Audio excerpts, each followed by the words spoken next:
Recently, Anonymous has declared cyber war against the Singapore government following MDA's update to the Internet licensing framework.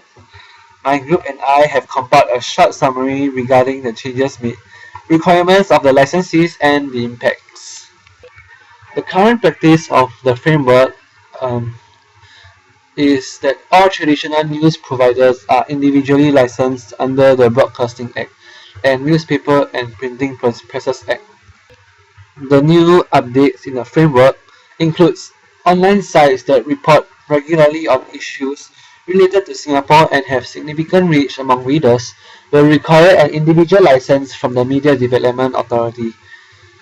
Licenses will be issued if the news sites, number 1, report an average of at least one article period of 2 months, and number 2, are visited by a monthly average of at least 50,000 unique IP addresses from Singapore over the same 2 months.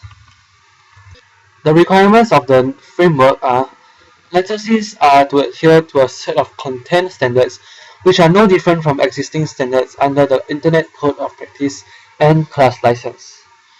When directed by the MDA, they have 24 hours to take down content which is in breach of the content standards. Licenses have to provide a $50,000 performance bond to ensure that licensees exercises their best efforts to keep their websites free of prohibited content, and when there is such content, to remove it expeditiously within the time frame of 24 hours when directed by MDA. Performance bond need not provided in cash to MDA, but can be in the form of a banker's guarantee or insurance. And what is the Internet Code of Practice? It is a licensee shall use his best efforts to ensure that prohibited material is not broadcast via the Internet to users in Singapore. Prohibited material is material that is objectionable on the grounds of public interest, public morality, public order, public security, national harmony, or is otherwise prohibited by applicable Singapore law. The class licensed Internet content provider means that a. Any individual in Singapore who provides any program for business, political, or religious purposes on the World Wide Web through the Internet, or b.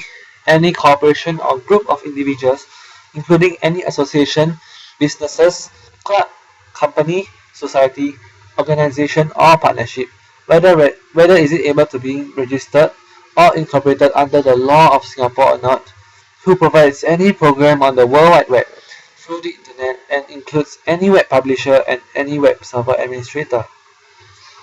An Internet content provider who is or is determined by the authority to be a body of persons engaged in the propagation, promotion, or discussion of political or religious issues relating to Singapore on the World Wide Web through the Internet shall register with the authority within 14 days after the commencement of its service, or within such longer time as the authority may permit.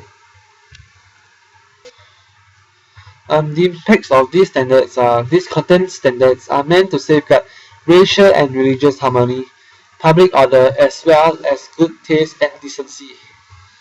Licensees will enjoy the same freedom of expression they have enjoyed under the class license scheme. Ensure news sites are responsible and accountable for the content they provide by forms such as online, televisions, or print. Currently, there are 10 affected online sites by these new standards of framework.